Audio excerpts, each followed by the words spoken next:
الله الرحمن الرحيم الحمد لله رب العالمين والصلاة والسلام على سيد المرسلين وعلى آله وأصحابه أجمعين أما بعد فأعوذ بالله من الشيطان الرجيم بسم الله الرحمن الرحيم أفمن كان مؤمنا كمن كان فاسقا لا يستوون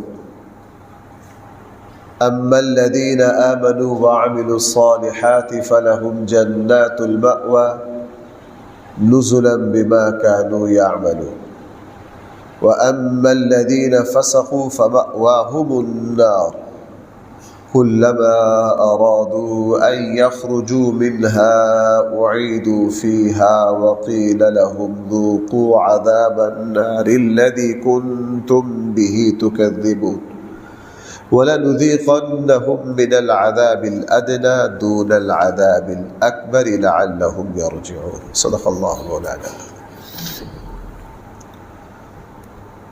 اللہ تعالیٰ نے ارشاد فرمایا افمن کان مؤمنا کمن کان فاسقا، کیا بھلا وہ شخص جو اپنے اللہ پر ایمان لاتا ہو، اپنے اللہ کی توحید وحدانیت کا قائل ہو، اپنا رب صرف اور صرف اللہ کو مانتا ہو، بھلا وہ اس شخص کے برابر ہو سکتا ہے جو مشرک ہو، جو کافر ہو، جو بے دین ہو؟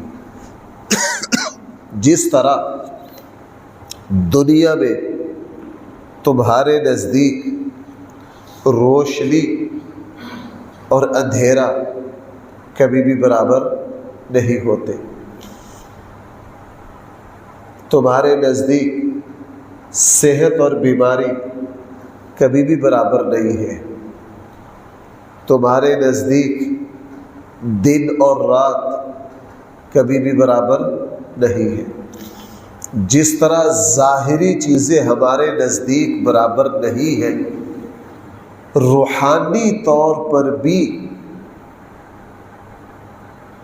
ایک مسلمان کو اس چیز کو تسلیم کر لینا چاہیے کہ اللہ تعالیٰ کے یہاں بھی نماز پڑھنے والا اور بے نمازی کبھی بھی برابر، فرما بردار اور نافرمان کبھی بھی برابر نہیں ہو سکتے، صاحب ایمان اور کافر کبھی بھی برابر نہیں ہو سکتے۔ ہم دنیا کے اعتبار سے فرق کو سمجھتے، دین کے اعتبار سے فرق کو نظر انداز کرتے۔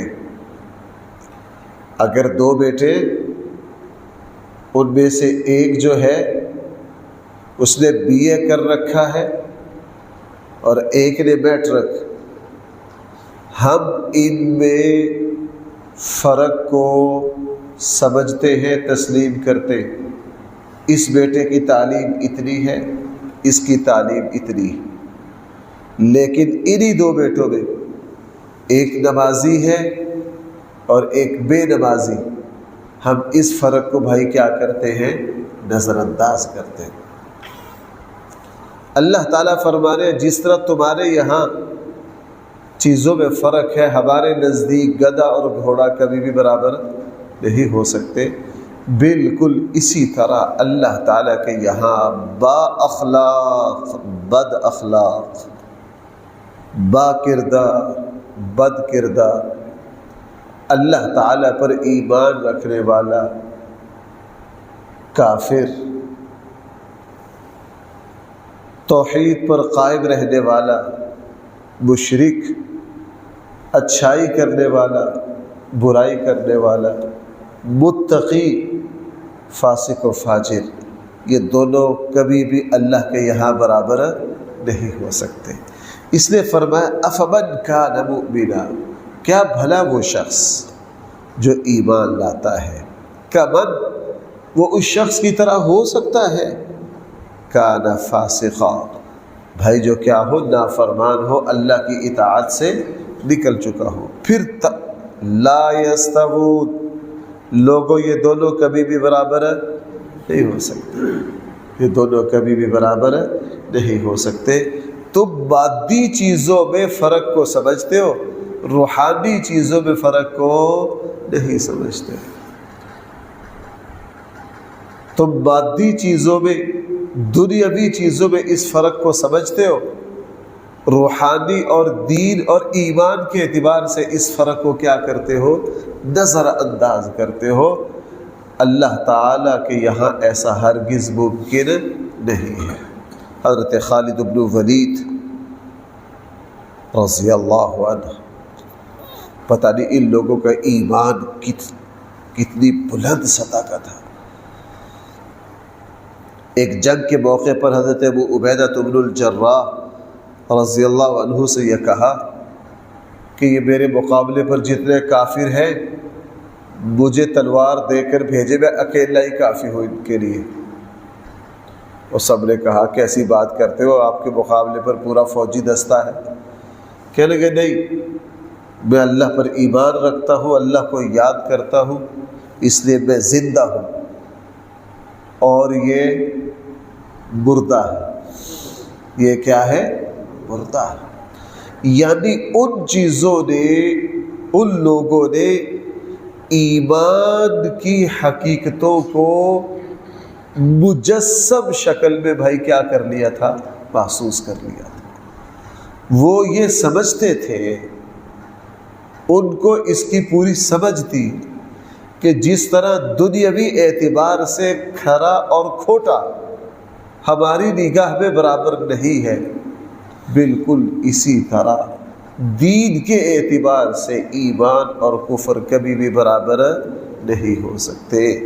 اس لیے قرآن نے 2 دفعہ فرمایا افمن کان مؤمنا کمن کان فاسقا، پھر آگے فرمایا لا یستوون، پھر آگے۔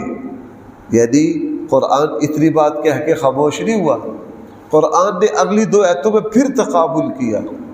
اس لیے میں بھی زور دے کے بار بار اس تقابل کو بیان کر رہا ہوں۔ قرآن نے پھر آگے کیا کہا دیکھیے۔ بہرحال اما الذین آمنوا، جو لوگ ایمان لائے، وعملوا الصالحات، اور بھائی کیا کریں؟ یہ تو آپ حضرات کی ہر جگہ میں توجہ دلاتا ہوں، ایمان کے ساتھ آگے شرط کیا ہے؟ میں ترجمہ محاورہ سمجھانے کے لیے یوں کرتا ہوں، جو لوگ ایمان لائے وعملوا الصالحات، اور ایمان کے مطالبے کو پورا کیا۔ جو لوگ ایمان لائے اور ایمان کے مطالبے کو بھائی کیا کیا؟ پورا کیا۔ آج کا مسلمان اس غلطی سے نہیں نکل پا رہا کہ میرے ایمان لانے کے تقاضے کیا۔ بھائی ایک شخص شادی کرتا ہے، اس کو پتہ ہے شادی کا تقاضا اور مطالبہ یہ ہے کہ میں جو نکاح کر رہا ہوں مجھے رہائش چاہیے۔ کیوں جی؟ شادی کے تقاضے اور مطالبے میں سے ایک چیز کیا ہے؟ رہائش۔ بیوی کے اخراجات چاہیے، آگے خاندان وجود میں آئے گا اس کے لیے اخراجات چاہیے، بیوی کا نان نفقہ چاہیے۔ یہ نکاح کا مطالبہ اور تقاضا۔ کوئی شخص نکاح کرتا ہے، وہ کہتا ہے میں نکاح کرنا چاہتا ہوں، اس سے پوچھو جیب میں کوئی پیسہ ٹکا ہے؟ نہیں۔ رہائش ہے؟ نہیں۔ بیوی کے اخراجات برداشت کر لو گے؟ نہیں۔ کاروبار کرتے ہو، محنت کرتے ہو؟ نہیں۔ نہ کرتا ہوں، نہ کرنے کے لیے تیار ہوں، نہ کرتا ہوں نہ کرنے کے لیے، تو بھائی یہ شادی کر لے گا؟ اس کو پتہ ہی نہیں۔ جس شخص نے گاڑی رکھنی ہے اس کو اس کے لیے پیٹرول کا بھی انتظام کرنا ہے، گاڑی کھڑے کرنے کے لیے جگہ بھی چاہیے، اور اگر قیمتی گاڑی رکھنی ہے ہر ماہ اس کے لیے کچھ لوازمات اور ضروریات ہیں، وہ اس گاڑی کا تقاضا اور مطالبہ ہے۔ اگر وہ اس گاڑی کے تقاضے اور مطالبے کو پورا نہیں کرتا تو گاڑی رکھنے کا حق بھی اس کو نہیں ہے۔ یہی معاملہ ایمان کا ہے۔ ہم ایمان لاتے ہیں اللہ پر اور اس کے رسول پر، لیکن اس ایمان کا جو تقاضا اور مطالبہ ہے اس کی پرواہ نہیں کرتے۔ ہمارے یہاں پوچھ لیجئے کہ وہ کہے گا اور ڈسکے کا سب سے بڑا مسلمان میں ہوں، پوچھو فجر کی نماز پڑھی ہے، چلے وہی گیا اس کا مسلمان ہونا۔ حج فرض ہوئے 40 سال گزر جائے، ہے سب سے بڑا مسلمان، لیکن بھائی حج فرض ہوئے کتنا عرصہ ہو گیا؟ 40 سال ہو گئے۔ زکوٰۃ دینا ہے سب سے بڑا مسلمان، اخلاق قریب سے نہیں گزرے ہے سب سے بڑے مسلمان۔ تو جناب یہ ایمان لائے لیکن ایمان کے مطالبے کو پورا نہیں کیا۔ ایمان لائے، ایمان کی وجہ سے جو ذمہ داریاں آئیں ان کو پورا نہیں کیا۔ قرآن کریم ایمان اور ایمان کا مطالبہ دونوں کو اکٹھا بار بار بیان کرتا ہے۔ اما الذین آمنوا، جو لوگ ایمان لائے، وعملوا الصالحات، اور بھائی پھر کیا کیا؟ نیک اعمال کیے، فلہم جنات المأویٰ، ان کے لیے ان کا ٹھکانہ جنت ہے، ان کا ٹھکانہ باغات ہے۔ نزلا بما کانوا یعملون، یہ مہمانی ہوگی ان لوگوں کی بھائی جنہوں نے کیا کیے؟ بھائی میں ترجمہ روک رہا ہوں، آپ ذرا توجہ کیجیے۔ یہ مہمانی ہے ان لوگوں کی جنہوں نے بھائی کیا کیے؟ ہاں، یہ جو کہہ دیا گیا نا کہ عملوں سے کچھ بھی نہیں بنتا، میں اسی پارے میں آپ کی تیسری چوتھی جگہ توجہ دلا رہا ہوں۔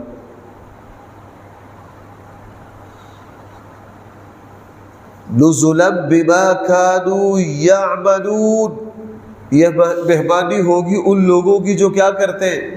عمل کرتے۔ یہ کہنا کہ عمل سے کچھ نہیں ہوتا، قرآن کہہ رہا نعم اجر العاملین جزاء بما كانوا يعملون نزلا بما كانوا يعملون۔ قرآن کریم بھائی شروع قرآن میں کیا ہے؟ ذالک الکتاب لا ریب فیہ ھدی للمتقین، آگے سارا عمل ہے کہ نہیں؟ الذین ویؤتون الزکاۃ ومما رزقناہم والذین یؤمنون، سارا عمل ہے۔ ہاں، مجھے اور آپ کو یہ سکھایا گیا ہے کہ اپنے عمل پر بھروسہ۔ دیکھو بھائی، ہمیں اپنی روزی روٹی پیسہ ٹکا کمانے کا ہمارے دین کی طرف سے حکم ہے یا نہیں؟ لیکن اس پر بھروسہ کرنے کی اجازت ہے؟ اللہ نہ کرے بیماری میں دوائی کھانے کا حکم ہے لیکن دوائی پر بھروسہ کرنے کی اجازت نہیں ہے۔ دوائی کھائیں گے بھروسہ کس پر کریں گے؟ شفا اللہ دیتے۔ کاروبار کریں گے، بھاگ دوڑ کریں گے، لیکن بھروسہ کس پر کریں گے؟ اللہ پر کریں گے۔ وہی معاملہ دین میں ہے، نیک عمل کریں گے لیکن فضل بھروسہ کریں گے اللہ کے فضل پر، بھروسہ کریں گے اللہ کی رحمت پر۔ یہ کہیں بھی کہا گیا کہ عمل کی ضرورت نہیں ہے، عمل کی ضرورت نہیں ہے۔ یہ ہمارے یہاں جاہل پیروں نے، بے دین لوگوں نے، میں جاہل پیروں کی بات کر رہا ہوں، اللہ کے نیک بندوں کی بات، جیسے شاہ عبد القادر جیلانی رحمہ اللہ، یہ تو بڑے بڑے اللہ کے ولی ہے نا، ان کی بات نہیں ہو رہی، بات ہو رہی ہے عام کاروباری لوگوں کی۔ وہ کہتے ہیں عملوں سے کیا ہوتا ہے؟ عملوں سے سب کچھ ہوتا ہے۔ قرآن کریم تو عمل کی بار بار نزلا بما كانوا يعملون، یہ مہمانی ہوگی، بدلہ ہوگا ان لوگوں کا جنہوں نے بھائی کیا کیے؟ عمل کیے۔ اب پھر میں نے بتایا تھا جہاں سے درس شروع ہوا کہ تقابل کر رہا قرآن دونوں کا۔ آگے دیکھیے تقابل، وَأَمَّا الَّذِينَ فَسَقُوا، میں پچھلی آیت میں کیا تھا؟ أَمَّا الَّذِينَ آمَنُوا، ایسے ہی تھا نا؟ اب تقابل، وَأَمَّا الَّذِينَ فَسَقُوا، اور بہرحال وہ لوگ جو اللہ کی اطاعت سے نکل گئے۔ فاسق کا لفظ معنی ہوتا ہے اللہ کی اطاعت سے نکلنے والا۔ فَمَأْوَاهُمُ النَّارُ، تو ان کا ٹھکانہ کیا ہوگا؟ آگ اور جہنم اور دوزخ۔ كُلَّمَا أَرَادُوا، جب بھی دوزخ سے نکلنا چاہیں گے، كُلَّمَا أَرَادُوا أَن يَخْرُجُوا مِنْهَا، جب بھی جہنم سے نکلنا چاہیں گے، اعیدوا فیہا، اس میں دوبارہ لوٹا دیا جائے گا، پھینک دیا جائے گا عذاب سے نکل. وقیل لہم، اور کہا جائے گا ان سے ذوقوا عذاب النار الذی، چکھو اس آگ کا مزہ کنتم بہ تکذبون، جس کو تم جھٹلاتے تھے، جس کو تم کیا کرتے تھے؟ جھٹلاتے تھے. آگے بھائی اللہ تعالیٰ نے میرے اور آپ کے سمجھنے کے لیے ایک بڑی اہم بات ارشاد فرمائی. یہ بات یہاں بھی ہے اور یہ بات 7ویں پارے میں بھی ہے. قرآن کریم نے یہ اصول 3-4 جگہ بیان کیے. پہلے ترجمہ دیکھیں پھر میں اس کی مختصر سے تشریح عرض کرتا ہوں. فرمایا وَلَنُذِيقَنَّهُم مِّنَ الْعَذَابِ الْأَدْنَىٰ دُونَ الْعَذَابِ الْأَكْبَرِ، ہم لوگوں کو ضرور مزہ چکھاتے ہیں من العذاب الادنیٰ، چھوٹے اور قریب والے عذاب کا مزہ لوگوں کو ضرور چکھاتے ہیں، دون العذاب الاکبر، بڑے عذاب سے پہلے، لعلہم یرجعون، تاکہ یہ واپس پلٹ جائے، اپنی غلطی کو صحیح کر لیں. اللہ کیا فرما رہے ہیں؟ اللہ تعالیٰ فرما رہے ہیں بڑا عذاب یعنی مرنے کے بعد برزخ کا، محشر کا، جہنم کا جو عذاب ہے، قرآن اسے کہہ رہا ہے عذاب الاکبر، بڑا عذاب. قرآن بھائی اسے کیا کہہ رہا ہے؟ عذاب اکبر. اس عذاب اکبر سے پہلے پہلے ہم چھوٹا عذاب بھی دیتے ہیں. بھائی میری بات سمجھ پا رہے؟ بڑے عذاب سے پہلے پہلے ہم کیا کرتے ہیں؟ چھوٹا عذاب بھی دیتے ہیں. اس سے 2 باتیں سمجھ میں آئی. پہلی بات یہ سمجھ میں آئی کہ عذاب آخرت میں تو ہے ہی ہے، دنیا میں بھی اللہ کی پکڑ کی شکلیں ہیں. بھائی دنیا میں بھی کیا ہے؟ اللہ کی پکڑ کی شکلیں ہیں. میں نے کئی مرتبہ آپ سے بیان کیا، احادیث میں ایسے بہت سارے گناہ ہیں جن کی سزا آخرت میں تو ملے گی، دنیا میں بھی. ماں باپ کے نافرمان کو اللہ یہی ذلیل کرتے ہیں، ظالم کو اللہ یہی ذلیل کرتے ہیں. مسلمان سود خور ہو یہی دھکے کھائے گا، یہی کیا کرے گا. ایسا ممکن نہیں ہے کہ ماں باپ کا نافرمان بوڑھے باپ کو پوچھتا نہ ہو، اللہ دنیا میں اس کو ذلیل نہ کرے، ایسا ممکن نہیں ہے. آخرت میں تو ہوگا، اللہ اس کو دنیا میں بھی رسوا کرے. ایک بات. دوسری بات یہ ہے کہ آخرت کے عذاب سے پہلے اللہ تعالیٰ دنیا میں چھوٹے موٹے عذاب میں مبتلا کرتے ہیں، لعلہم یرجعون، تاکہ یہ اپنی حرکتوں سے باز آ جائے، تاکہ بھائی اپنے حرکتوں سے باز آ جائے. کبھی بیماری بھیج دی، کبھی کاروباری نقصان ہو گیا، کسی عزیز کا انتقال ہو گیا، کوئی حادثہ پیش آ گیا. اللہ تعالیٰ، اور بھائیوں میں اس بات کو بہت بیان کرتا ہوں، ڈرتے ہوئے کرتا ہوں، اللہ تعالیٰ مجھے اور آپ کو اس کیفیت سے پہلے پہلے ہی رجوع کی توفیق دے. یہ کام بڑا مشکل ہے. ایک شخص نے بائی پاس کروا کے موت کو ہاتھ لگا کے نماز کی طرف آنا، اے اللہ ہمیں شروع سے ہی نماز کی طرف لے آ، ہمیں شروع سے ہی کہاں لے آ. ایک بندے نے کاروباری نقصان اٹھا کے جب بالکل ہاتھ میں رہا کچھ نہیں، وہ پھر نیکی کی طرف آئے، اے اللہ ہم اس سے پناہ مانگتے ہیں، آپ ہماری نیکی کے میلان، اپنی نیکی کے میلان کو شروع میں ہی ہمارے اندر نیکی کے میلان کو پیدا کر دیجیے. اللہ تعالیٰ سے خیر و عافیت مانگنی چاہیے. بھائی اللہ تعالیٰ سے کیا مانگنی چاہیے؟ ہم اس تربیتی کورس سے نہ ہی گزرے، ہم اس آزمائش سے گزر کر نیکی کی طرف نہ ہی آئیں، اس لیے کہ یہ کام آسان نہیں ہے، یہ بہت مشکل ہے. تیسری بات، بھائی جب اللہ تعالیٰ تھوڑی بہت ہی آزمائشوں میں ڈالے، عقل مند مسلمان وہ ہے جو فوراً کس کی طرف رجوع کرے؟ وہ یہ سمجھ لے کہ میرے حالات ٹائٹ سے ٹائٹ ہوتے جا رہے ہیں، میرے ارد گرد جو حلقہ ہے بھائی وہ کیا ہو رہا ہے؟ وہ تنگ ہو رہا ہے. حضرت عبداللہ بن عمر رضی اللہ عنہ کے بارے میں آتا ہے، خود فرمایا کہ اگر میرا اللہ مجھ سے ناراض ہو تو میں اس کو اپنے 24 گھنٹے کے حالات سے فوراً سمجھ جاتا ہوں کہ مجھ سے 24 گھنٹے میں یہ کوتاہی ہوئی ہے، اس وجہ سے میرے معاملات کیا ہو رہے ہیں، سخت ہو رہے ہیں۔ ایک بندہ کاروبار ہی نہیں چل کے دے رہا، یہ پریشانی وہ پریشانی یہ پریشانی، بھائی تھوڑی سی نظر ڈالو، تھوڑی سی کیا کرو، نظر ڈالو۔ کوئی بہنوں کی جائیدادوں کے بیچ میں نہیں آ گئی، کوئی اوپر سے پھوپھیوں کی وراثتیں تو ہڑپ نہیں کی ہوئی۔ لوگ ہم ان چیزوں پر احتیاط نہیں کرتے۔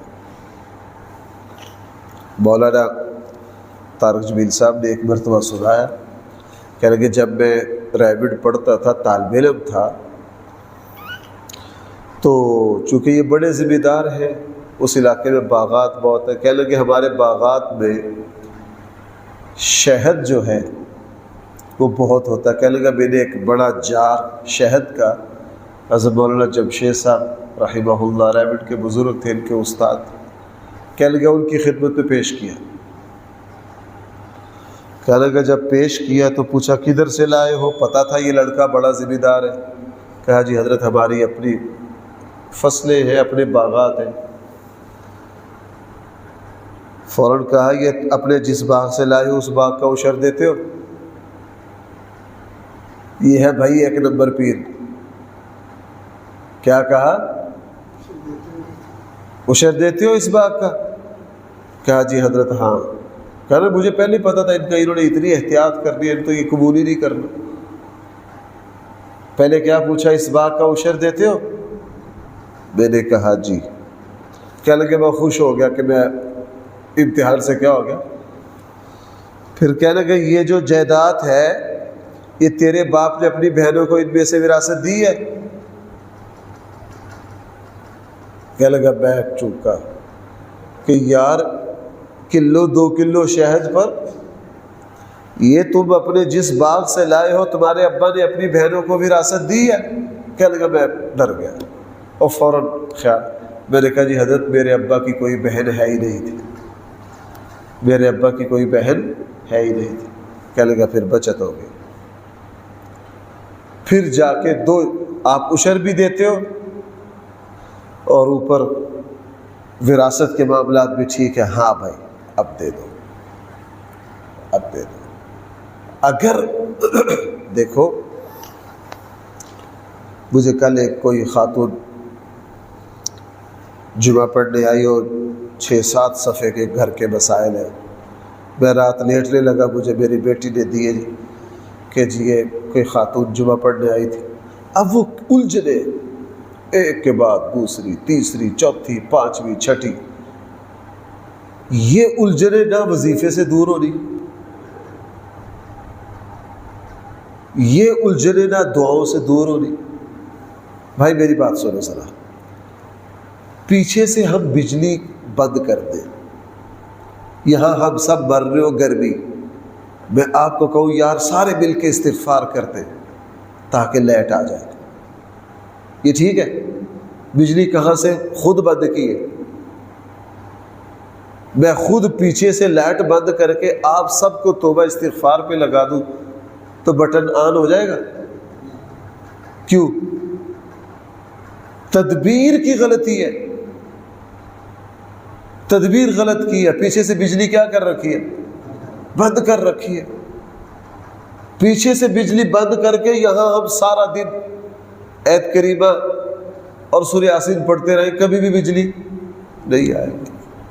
3 بھائی ہیں، اکٹھے رہتے ہیں، معاملات آپس میں الجھے ہوئے، لین دین میں جگہ جگہ بے ایمانی ہے، اور مجھے بتاؤ یہاں مولوی صاحب کا وظیفہ کیا کرے گا؟ یہاں مولوی صاحب کا وظیفہ کیا کرے گا؟ کون سی دعا بتائیں؟ بھائی اپنے معاملات کو پہلے کیا کرو؟ شریعت کے مطابق کرو، اپنے معاملات کو درست کرو۔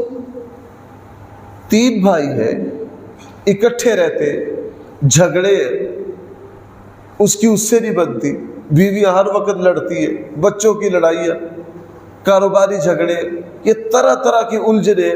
مولوی صاحب کوئی دعا اور وظیفہ بتا دے، اور بھائی ہمیں تو ہمارے پاس تو سیدھی سیدھی بات، ہمیں اس طرح کا کوئی وظیفہ نہیں آتا، ہمیں نہیں اس طرح کی دعا، تدبیر ٹھیک کرو۔ بھائی کیا کرو؟ اس کے بعد آؤ، اللہ تعالیٰ معاملات کو کیا کر دیں گے؟ ٹھیک کر دیں گے۔ بھائی بات یہاں سے چلی تھی، ہم بڑے عذاب سے پہلے کیا کرتے ہیں؟ لعلہم یرجعون، تاکہ سنبھل جائے۔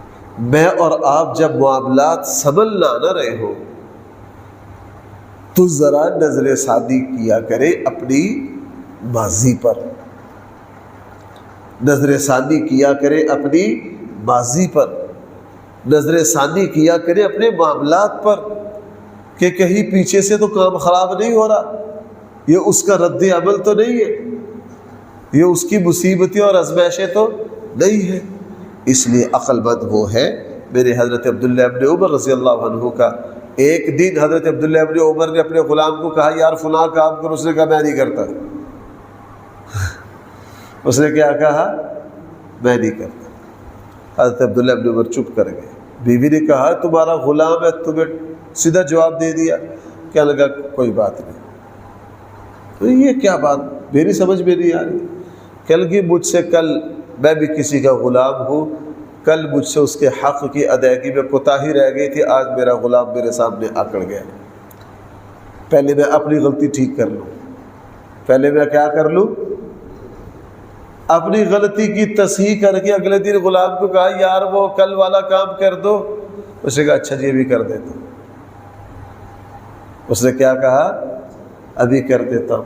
بیوی سے کہا دیکھ کل میں اپنے آقا کی حق میں کوتاہی کر کے آیا تھا، میرا غلام میرے سامنے آ کر گیا، میں نے اپنی غلطی ٹھیک کی ہے، تو آج میرا غلام کیا کر رہا ہے؟ میری بات مان رہا ہے۔ تو بھائی جب معاملات ہم خود ٹیڑھے کر دیتے ہیں، اللہ تعالیٰ پھر قرآن کی آیت بتا رہی ہے پھر تمہیں جھٹکے لگیں گے، پریشانی اور مصیبتیں آئیں گی، اور وہ کیوں آئیں گی؟ تاکہ تم اپنی ماضی پر نظر ڈالو، اپنی غلطیوں کو کیا کرو؟ ٹھیک کرو۔ وَلَنُذِيقَنَّهُمْ، ہم ضرور چکھائیں گے لوگوں کو، مِنَ الْعَذَابِ الْأَدْنَىٰ، قریبی چھوٹا عذاب، دون العذاب الاکبر، بڑے عذاب سے پہلے، لعلہم یرجعون، تاکہ لوگ کیا کر سکے؟ واپس پلٹ سکے، تلافی مافات کر سکے۔ کیا کر سکے؟ تلافی مافات کر سکے، اپنی غلطیوں کو صحیح کر سکے۔ اللہ تعالیٰ مجھے اور آپ کو صحیح سمجھ عطا فرمائے۔ الحمدللہ رب العالمین، والصلاة والسلام على سید المرسلین وعلى آلہ واصحابہ اجمعین۔ ربنا آتنا في الدنيا حسنة وفي الآخرة حسنة وقنا عذاب النار۔ صلی اللہ تعالی علی خیر خلقہ سیدنا مولانا محمد وآلہ واصحابہ اجمعین برحمتک یا ارحم الراحمین۔